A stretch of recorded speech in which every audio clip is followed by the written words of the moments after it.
We spent the first 25 minutes talking about coding and workflows, and it already takes a lot editing these things, so forgive me for just dropping that to cut straight into this. But we started off very dry here. We kind of jumped right into this shit. And this isn't the fucking the fucking brain in a jar behind. This is the beating heart behind. So I definitely want to I want to know the guy that I'm seeing in front of me.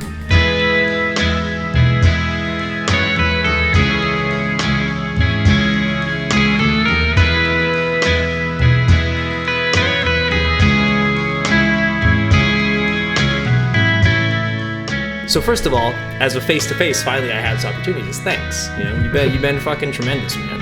And I think everybody, who would tune in to watch this as well, and a lot of the community would agree that, you've been immensely kind and helpful to everybody. Mm-hmm. Other than that, we don't really know each other so much out of little exchanges in the general section. So what I'm curious is is this what you've always been about? Development, programming? How far back does this go? How ingrained into your sort of identity is game development stuff? My first go with game development was just a couple of years ago, 3 years ago or so, 4.5 years. Failed at school miserably.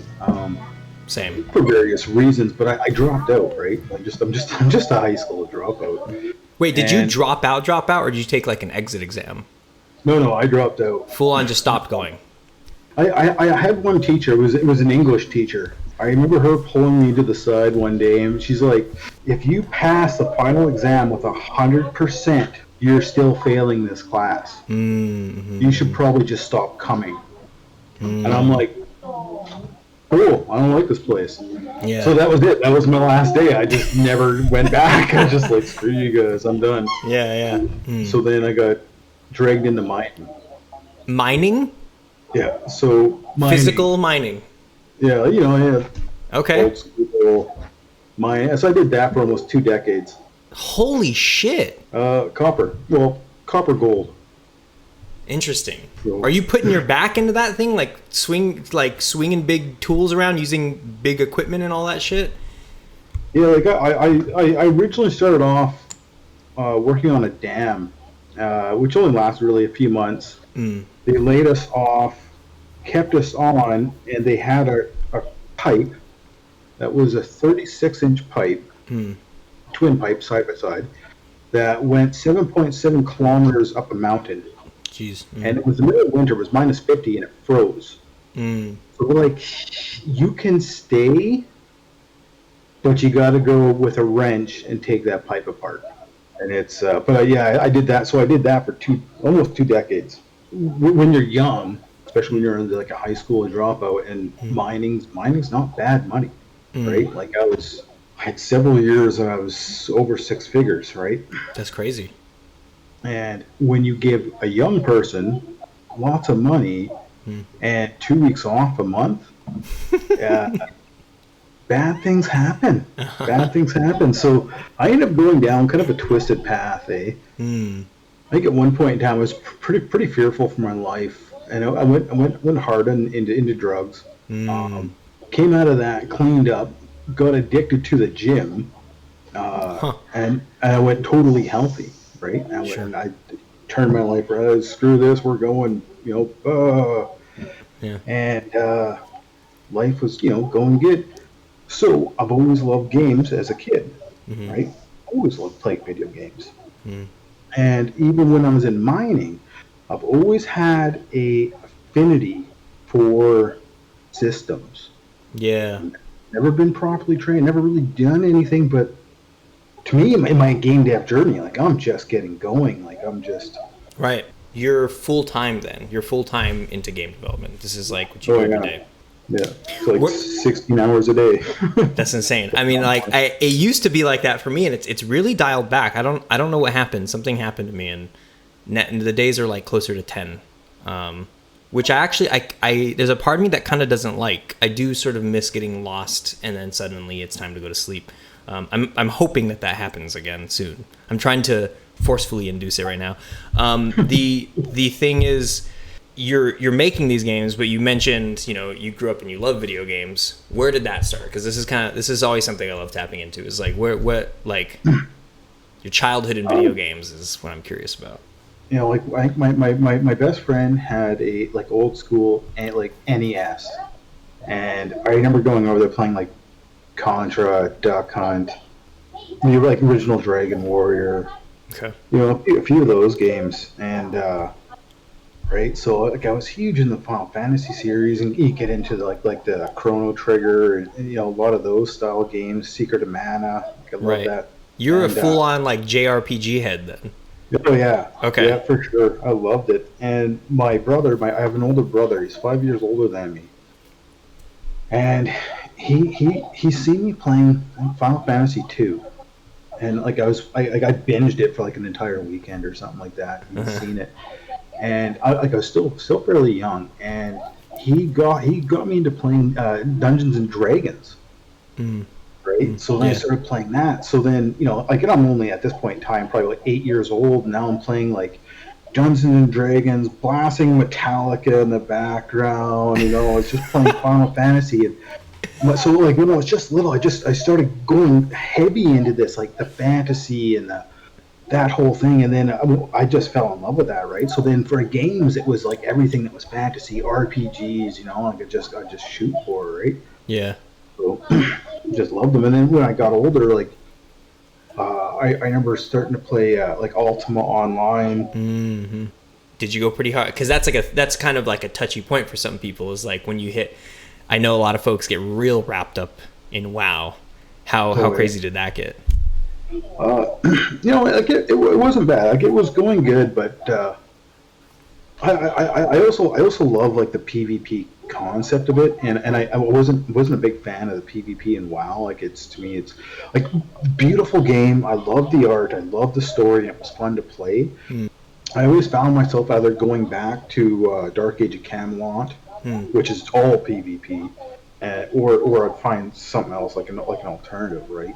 Sure. It's like even now, like if I really wanted to cool down, like I haven't played it for weeks, but I'll play like League of Legends or something like that, right? Oh, I didn't take you for playing this. I guess I don't know what I thought, but I'm surprised to hear that you fuck with League of Legends. Oh yeah, well, lots of survival things. Like the girlfriend and I both play 7 Days to Die. Oh right. We've dabbled in Valheim.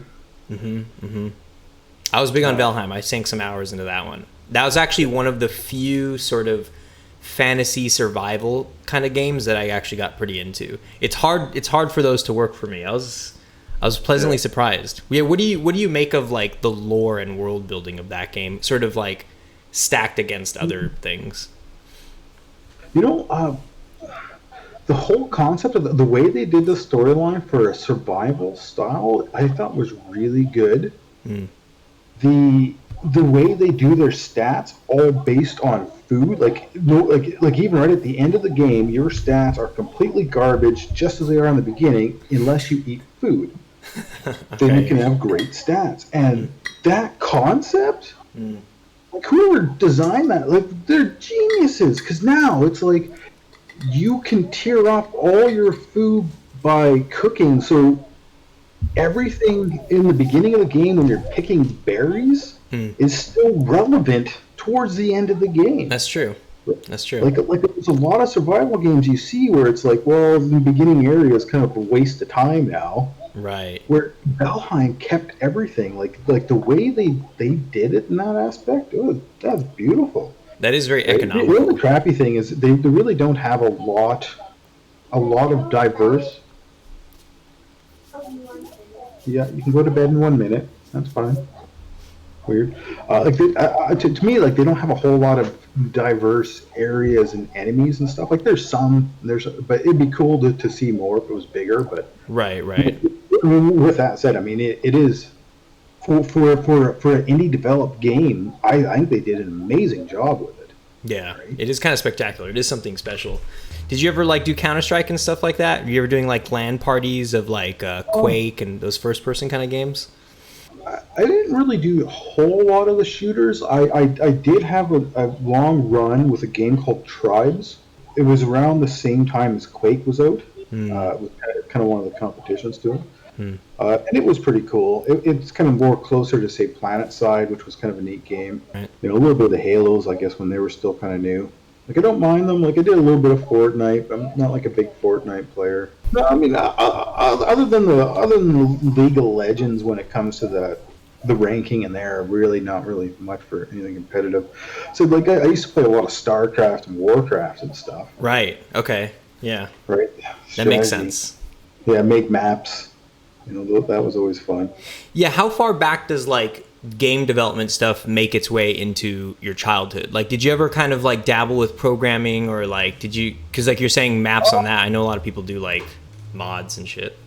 Yeah, I'd have to say my actual developing was probably with Warcraft and the map mods. But when I was little, my brother went to university, and he'd come back, and he had a computer for university, and he had games on there like XCOM, Doom, Masters of Magic, Masters of Orion, and TIE Fighter. And those were pretty much my first exposure to computer games, eh? And I loved them, and I wanted to play them. And he'd lock his computer up, piss me off. So I couldn't play them. And I would get in there and I'd screw around with his computer. And he had some sort of program to get in, and it was all hexadecimal coding. Oh, God. This one thing. And I got into something that I probably shouldn't have been into. And I destroyed his computer. Oh, shit. You bricked it? Like, to this day, he doesn't know. It died. It did something. Everything was all screwed up and stuff. And I was so paranoid, 'cause I'm 12 years old. He's going to university. And I'm like, I'm shitting bricks. So I'm like, holy shit. And I ran over to my dad's little tool shop, and I grabbed a little package of screwdrivers. I ran back over and grabbed all the cords, unplugged them, took the tower, and ran off into the furnace room behind the furnace, got a little flashlight, and holding a flashlight in my mouth, and I'm ripping this computer apart, and I'm pulling out all the chips and cleaning all the pieces and getting everything, and then, you know, stuff it all back together, clean it all up, put it all there, fired up. I'm into this fucking hexadecimal fucking weird thing. I don't know what the hell's going on. It's just a whole bunch of, well, hexadecimal and a weird graph, and I'm sitting there playing with that. No idea what the hell I'm doing. Yeah. And then everything just starts coming back, and everything starts working. I'm like, okay, well, let's just butt this up and pretend like nothing happened. Right? It was fucked. Yeah, you got pretty lucky there. How the fuck? I mean, was there like a manual you were flipping through? Were you just completely like? God, no. Yeah, you got lucky. Yeah. That's crazy. Lucky. I was about to say too, like, does he not know because he just thinks, oh, you were like, oh, the dog came in and pissed on it, or like, you know, no, you fixed it, even better. Yeah. But you know, and when I did that, the password was gone, so I was able to get into it again. So that was good. Right, that kind of worked out. Yeah. So, you fucked it up, and then you kind of made it work in your favor. Yeah, That's somehow. funny. I don't know how I did that. No, it's too dark outside.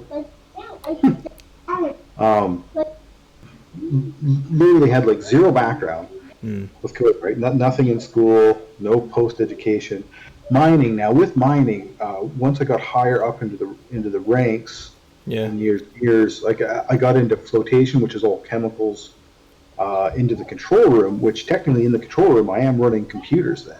At that point in time, and you're running more or less a giant mill sim, really. That's funny. Doing. And I would get into the programming, and I would start screwing with stuff constantly. I loved it, and the instrumentational guys, they were actually all right. They were pretty cool with me doing it, but I would pull pranks on other people, right? Like there'd be a guy, and he's supposed to be watching this tank level, and he's running his system based on this tank level. Well, I'd go into the computer system on my end, and I would take his tank level and force it to read like empty or full. And his bells and alarms are going off, and he's running all rapid. He doesn't know what the fuck's going on. He's hitting the wall. He's like, oh, and he's calling for help, and then I would change everything back. Right. But I'd get right into the systems, into the I was about to say too, as you're describing that, I was like, isn't this like not exactly the kind of thing that you mess with? That it's like there's there's the version of playing the Sims simulation games on your computer where you can kind of like watch little pixels change, but then there's the version where it's like, oh, you might poison the water supply or cut off like or flood a dam or something. Yeah, do you miss that, like working on, like now that you're working on video games and everything's completely virtual, is there like a part of you that kind of like misses the sort of connection it has to an actual grounded physical base? Not really. I mean, I think there's parts of it. I mean, like to frame it this way is that like there's been a part of me that has like I've done a lot of physical sort of work in film stuff, like producing, like my job up until a couple of years ago was to make things in real life and then put a camera in front of it. And so I had like a studio making miniatures and stuff. There's a lot of like working with my hands and everything. And then just recently I was thinking about like robotics, and kind of taking the same sort of fun of the logic and everything that you do with games, but kind of implementing it in a physical world. And so I'm just wondering, like, did you get that kick, that high of like, oh, this is where those two worlds meet? And do you ever kind of like, that's kind of, if that helps clear it up. Yeah, I don't know. I mean, it was fun getting into the systems and screwing with them, but I mean, at the same time, I mean, it's nothing compared to the dev thing now. Like there's to sit down and create super complex AI in like a colony style sim, like to me, it's literally just one of the greatest things in the world. It's so enjoyable. Like there isn't really anything in the dev world that I don't like doing. Like it's fun to do, right? And when you start dealing with AI and you're trying to make little systems, designing systems and watching how they work, it's watching how they come alive. I don't know how you even explain that, but it's just so entertaining. It's so fulfilling for me. It's awesome. Right. And then like I've got my daughters, which apparently one just passed out on the couch. I was just about to ask this. I'm glad you're going here. Okay, please continue. Yeah, look, I'm gonna pass out on the couch. But my other one, my oldest one, who's now with me, but she went upstairs, and she is bigger into art, right? Like not so much the coding end, but she likes art, and I've introduced her into pixel art. She enjoys pixel art, so it's kind of this neat little thing because now she wants to try to do some pixel art, and she does art, and then I take that art and I kind of implement it. We make little miniature games or something like that. It's so fucking cute. We can kind of see this connection happening with the dev world, and I'm slowly trying to teach her how to do animations with them and stuff like that. And, not that I'm like an artist or anything, but I mean I know enough to get by. Sure. No, that's sweet as hell. I share a similar feeling where it's like probably one of the more fascinating things about making a game is the AI stuff. Is sort of I always call like there was a workshop that I was going to produce that I did produce that was originally called like breathing life into your game, right? And like that's always like the phrase that I've held on to for a long time because it really is kind of like at a certain point it sort of seems like separate from you. And it kind of takes on a life of its own, even though you built all these things and you can sort of anticipate how it's going to react.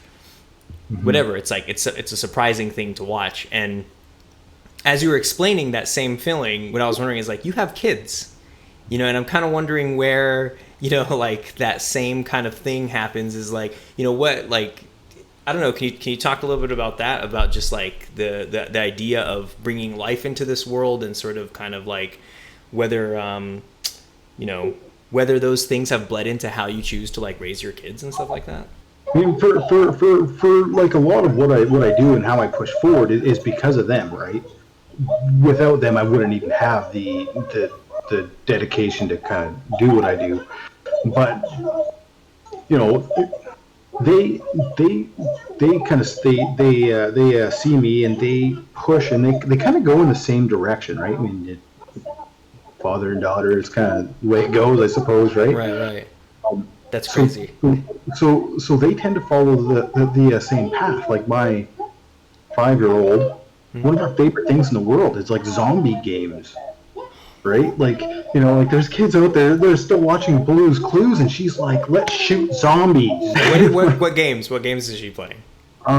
She loves 7 Days to Die. Zombie game. She does. She'll play it. She plays 7 Days to Die. She'll build a house in it and everything, right? Oh, that's nuts. She plays Minecraft as well, but I was literally about to ask that. I'm glad to hear that. Nice. Yeah, but she loves 7 Days to Die. That is hysterical. Yeah. That's good parenting right there. Oh yeah. Yeah. Bravo. Yeah.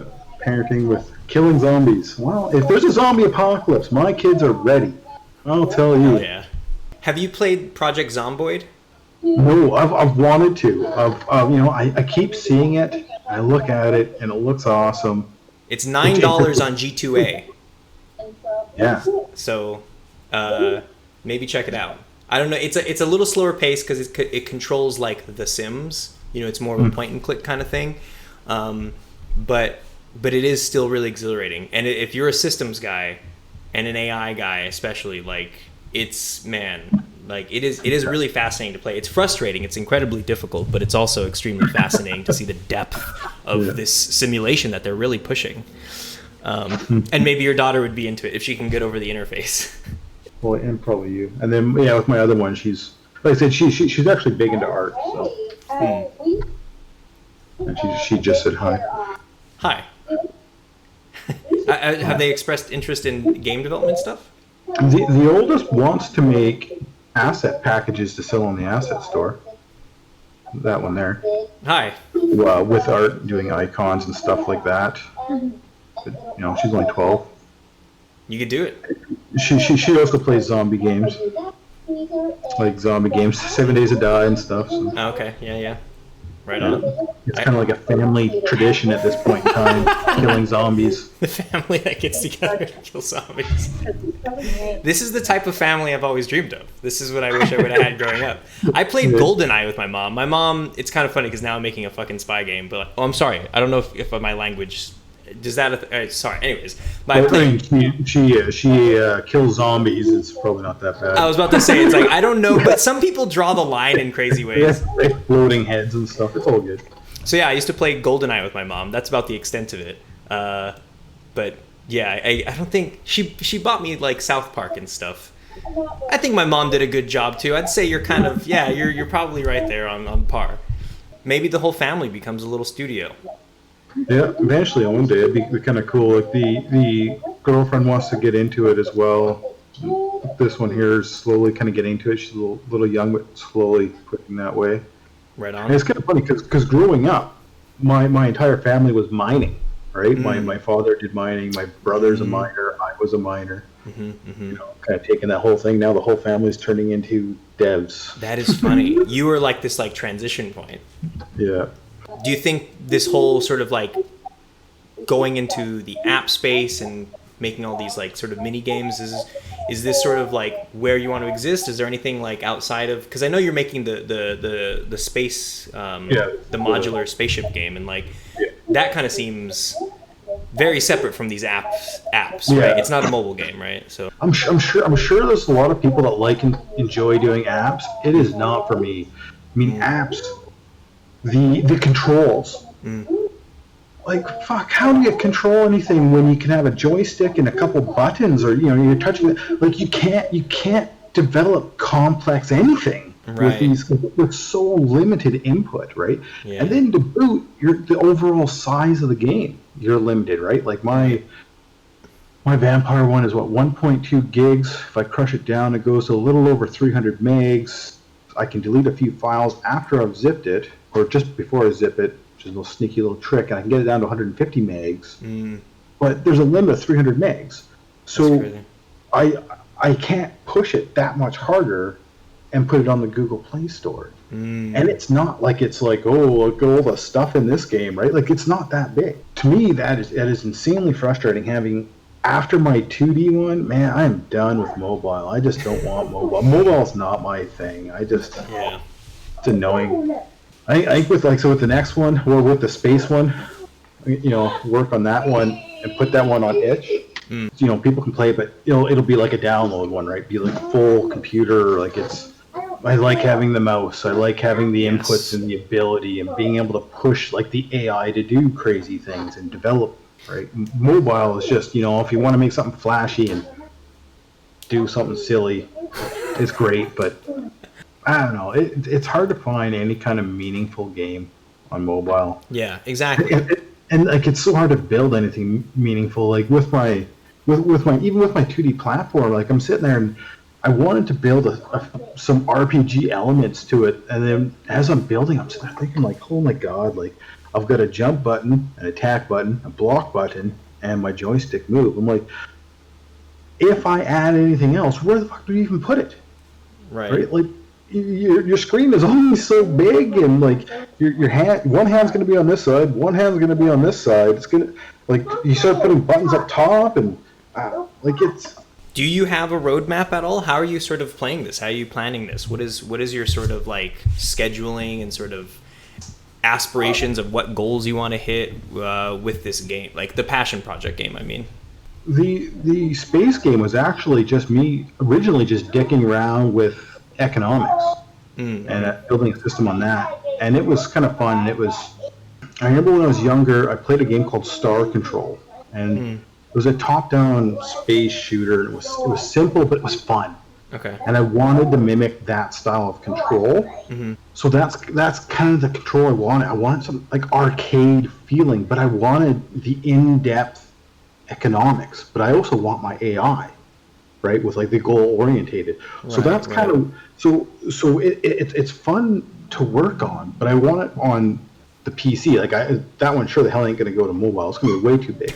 So with that one, once I'm done the platformer, which should be in another week or two, I'll go back to the space one, and I want to get that one moving. Put that one on itch, because that's one area I haven't explored too much yet. Is the itch market? Oh sure, like the whole right. Publishing process, or kind of what? Like... Yeah. I mean, like I've put a few things on itch, but not like, oh, I'm going to put a game on there and we're going to update it, we're going to sell it, and yada yada yada. Like, right, like the marketing parts of it too, yeah, community stuff. Okay. So I want to put something to itch, but I also have a slot already open that I haven't put anything into on Steam as well. Oh right, same. You paid the $100, you did your taxes, and it's just sitting there like waiting for you to upload. Same. So I have to get something for there, right? So I was debating I could put the space game in there as well, but at the same time I really want to make like a top-down colony style sim, apocalyptic zombie, where you're not so much controlling one person, but more managing your group. Yeah, like you'd almost have like it'd almost be like a real-time strategy, like the 4X or whatever. Okay, yeah, almost like RTS, but at the same time, I don't want to control any of the units. Okay. I want all AI. Like all of the players' units are all AI. Right. Right. Like you don't say, tell this guy go build this. Like it's just manage the base. Through the interface and let the AI just deal with it, right? Like they have personalities and stuff. Watch them expand, watch them explore, watch them fight with the other things, watch them go to war with another group and stuff like that. Do you have a name for these games? Do you have any titles? The 2D one, I've got a mock name for now. I don't know if I'm going to keep it, but it's called Marablo because it's a cross between Mario and Diablo. So right now it's Marablo. Okay, sure. But I have that no might idea stick. What I'm that honestly might stick because you said it and I was like, okay, like is there some mythology behind this? It's like no, but it feels like it. Yeah. It's just you take half one word and half another and slap them together. There you go, got a name. Perfect. The space one I have no idea yet. I think for a project name, I think I just call it Space Cargo. There's nothing really to it yet, right? Like it's in that aspect. Right. I like the simplicity of that, though. Yeah. So there is something that I'm going to kind of like ham fist into this. It's like taking a hard turn. It's the question I ask on all these things, and it's about crying in video games. It's about having emotional experiences in video games. So I'm wondering, have you had any experiences playing games where, first of all, if you've cried, but second of all, if not, then like, had a really intense emotional experience playing? I'm probably sure I have had intense emotional experiences with video games. I mean, I'm a relatively emotional person, as the girlfriend says, but I mean, other than just raging on something like that, playing a fighting game and just raging. I mean, the actual story of a game to the point where it's emotional. Right. Probably the closest would probably be in Final Fantasy VII. So with the death of Ares, I think her name is something I'm like not that. sure. I never finished it. Oh my god, such a good game, masterpiece. But how old were you when that happened? When you were playing that? 17, Okay. 18, Yeah. somewhere in there. So that one might have got you. That one might have tugged. Yeah, back on PlayStation 1. I mean, beyond that, I don't know. I can't remember anything like in the ways of Ultima Online certainly doesn't have anything emotional about it. World of Warcraft doesn't really push that kind of direction either. It'd be more towards the older school, like the RPGs, like the Final Fantasy series, maybe the Dragon Warrior series, but probably Final Fantasy VII. I would say it probably came the closest. Depth of the story in that one too. I mean, when Ares died, I mean that was like he had no idea. I didn't see it coming, right? I mean, at this point in time, when I was playing the game, it's not like I even no one owned cell phones back then. Like there was no one in my school had a cell phone. Like it wasn't a thing. So it's not like there were spoilers. Like it's not like you go online like, oh hey, this person dies or this happens, right? Like he had no idea, right? I'm playing this game, I have no idea the storyline, and you're going through and then this big dramatic thing happens and it comes down, and they played it so well, and it was like, wow, that's intense. That's pretty crazy. It was a beautiful little moment to the game. Have you played the remakes? No, I haven't. I have a lot of problems playing games nowadays. Like I said, I'll do the Wild Rift once in a while because I can just turn my brain off. But beyond that, lots of games now. Like the minute I turn a game on, I'm instantly going into dev mode, thinking like, how did they do this? Why are they doing it this way? What's happening here? What's happening there? And I have to analyze the shit out of it, and it just robs me of the game. No. Like it's so hard to play games. Like even shows, right? Like I'll turn on a movie. Like the other night I was gonna have dinner and I turned on 302, whatever, Rise of an Empire, right? Sure. For me to watch a movie, it takes me about 5 or 6 days to watch a movie. Because I'll turn a movie on within 15, 20 minutes. I have to turn it off and go back to coding. Like I can't disconnect from it, right? Yeah. So typically, if I turn on TV or a movie or anything, it almost has to be a documentary on coding for me to actually sit down and get away from coding. Right. It doesn't make it. Wait, like but when you're pulling away, is it that the movie sort of invoked or inspired, made you think of something, or is it just that your mind wandered back to what you were already doing? I almost think a lot of it's guilt.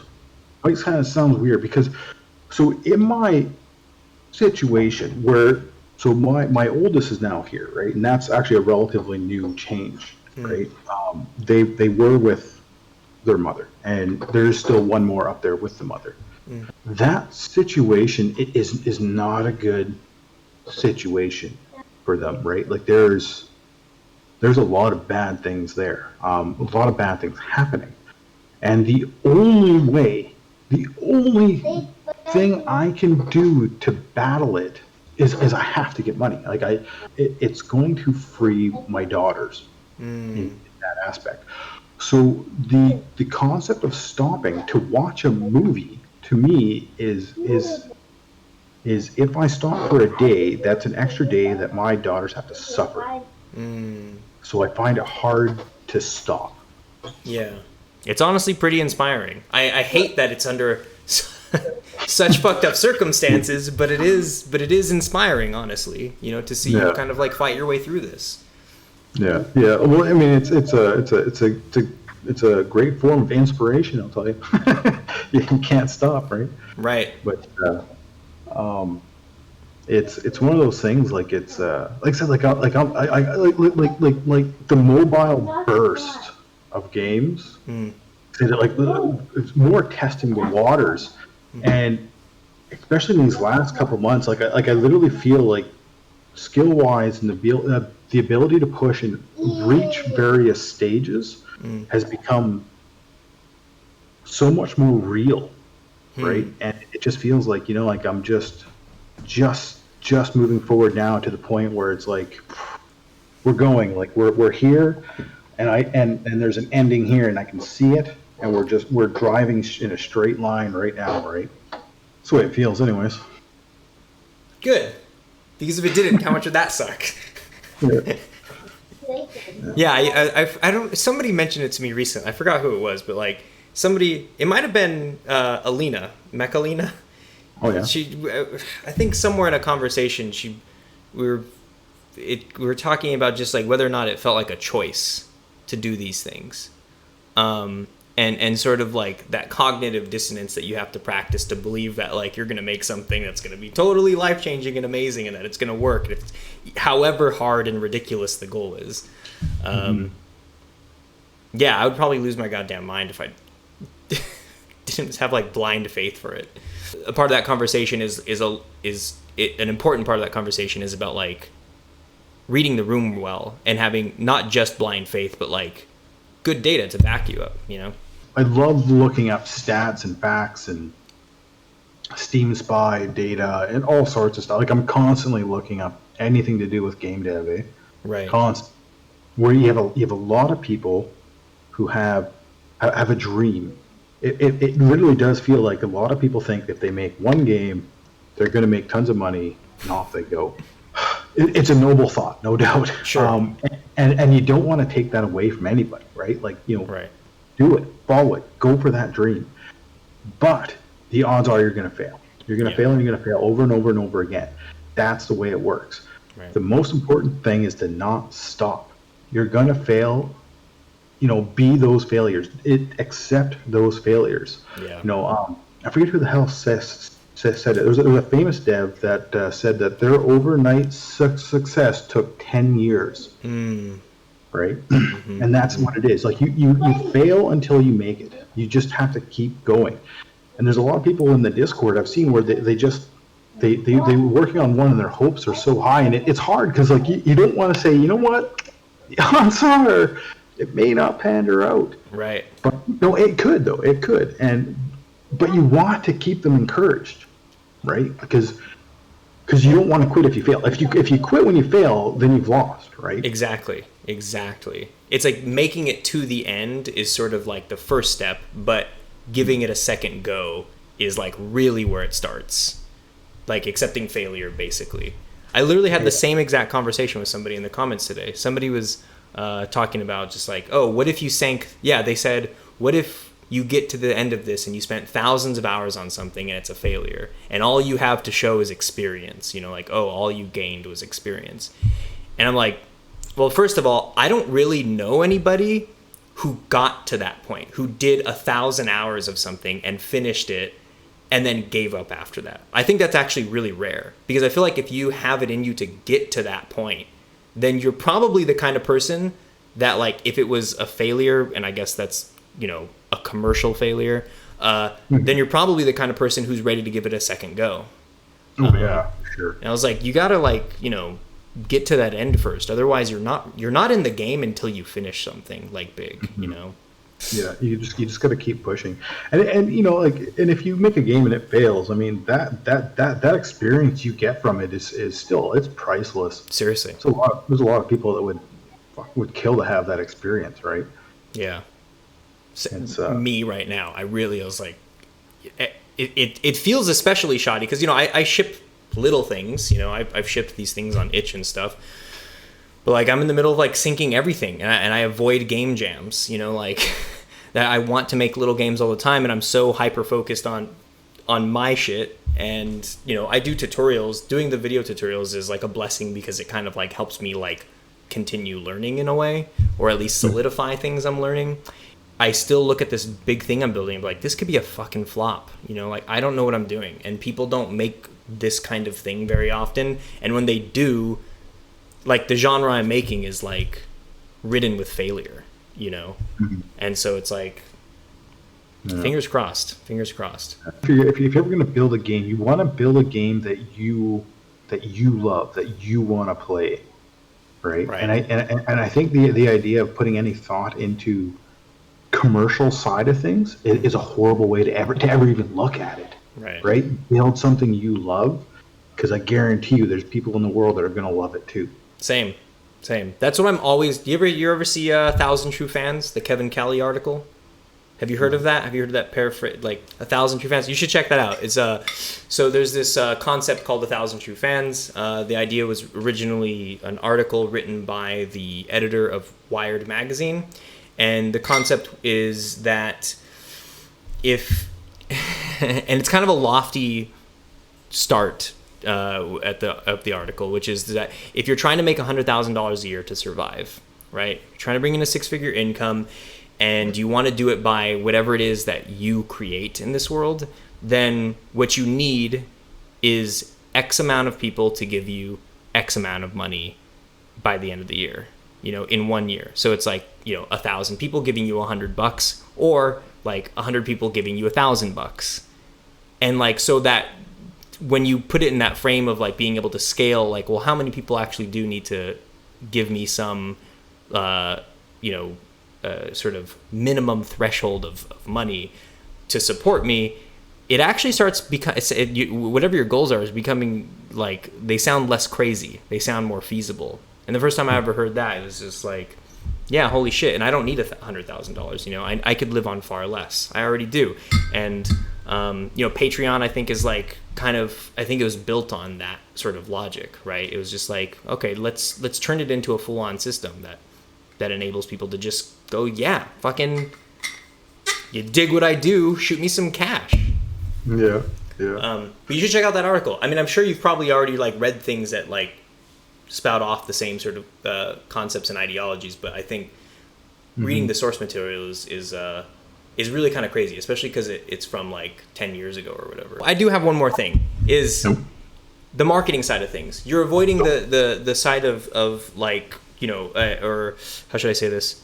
You said right now, when you're building a game, to not sort of think about the sort of selling part of it. And I'm guessing that what you meant by that is sort of not letting the influence of what like has sold before sort of taint your vision, right? Is that what you were kind of saying? Yeah. Well, I mean, ultimately, if you build a game, you don't want to build a game because you want to be rich. You want to build a game because you want to enjoy playing it. Mm-hmm. Really, right. I mean, really, when it comes down to it, mobile is kind of a different world, though. Yeah. I mean, for anyone getting into mobile, I mean, you're almost kind of guaranteed. Like, I'm going to go for the marketing end of it, and you're fishing. That's mobile people; they're all crazy. But I mean, when it comes to the computer end of it, I mean, really, I mean, you don't want to just make some generic thing thinking I'm going to be rich because I made this, right? You want to turn and be like, you know what? I really enjoyed X game, but it'd be really cool to play a game that's like this, but with this and this and this. Yeah. And you put your heart and soul into it and you go. That's what you focus on. Screw the marketing end of it for now. Just, I mean, if you have someone else to take care of the marketing, cool. I mean, if not, you just kind of go do a devlog and it'll slowly build, and then you start bringing the market in later on when you're doing the polishing and stuff. Even with my mobile games, like the one vampire one I have, like, it's, you know, they all have ads, right? And they're all relatively light on the ads. I didn't go heavy on ads. And on the vampire one, the way it plays is a level could be anywhere from like a minute to like, you could be playing for 15 minutes or so. And I refuse to put ads to interrupt that play, because the concept of the game, like, there's so much crap happening, it's chaotic, and it kind of brings you in as you're trying to dodge everything and run around because it's just a bullet hell. And I did not want that to stop, right? I'm like, oh, let's stop and watch an ad because I need half a cent, right? I was like, screw that. Like, I'll run an ad at the end when the level's over. Right. Which, okay, so now, we're only getting one ad every 15 minutes or so. So it, cuts my wallet down. But sure. It's just one of those things I just can't compromise on the game to the marketing end of it. And the money is important, right? Which is why the ads are there. Absolutely. But it was the player's immersion to me is more important than showing them an ad, right? Like it. How much like SEO and sort of like, research and stuff are you putting into your YouTube channel? Because that is sort of like your hub for, call it marketing, The original concept of the YouTube to begin with was actually to help tutorials, because doing tutorials also helps me as well. It's not just to help everyone else, and helping other people help yourself. Oh, but, I hear you. It's also an avenue for visibility, and the one thing I've seen for all marketing, whether it's the ASO on mobile or the SEO on YouTube, is visibility is such a major thing. Like it almost doesn't even matter how good your game is if you don't have visibility. Like it's relatively important. You got to spend a lot of time, I think, just doing research on how, what keywords to use and and you got to spend a lot of time on that. And I was doing that with my YouTube for a while, which is where I started changing my thumbnails here and there. The last couple months, I haven't really done that. I just I think I haven't, the last several videos, I haven't even put cards at the end of my videos anymore. Mm-hmm. Like the channel itself is growing. It's not really slowing down. It's just about 1,000 right now for subs, right? Mm-hmm. It's going to keep growing. Right. I enjoy doing it. Mm-hmm. I'm like, you know what? If it's going to grow, I'll just keep doing the videos.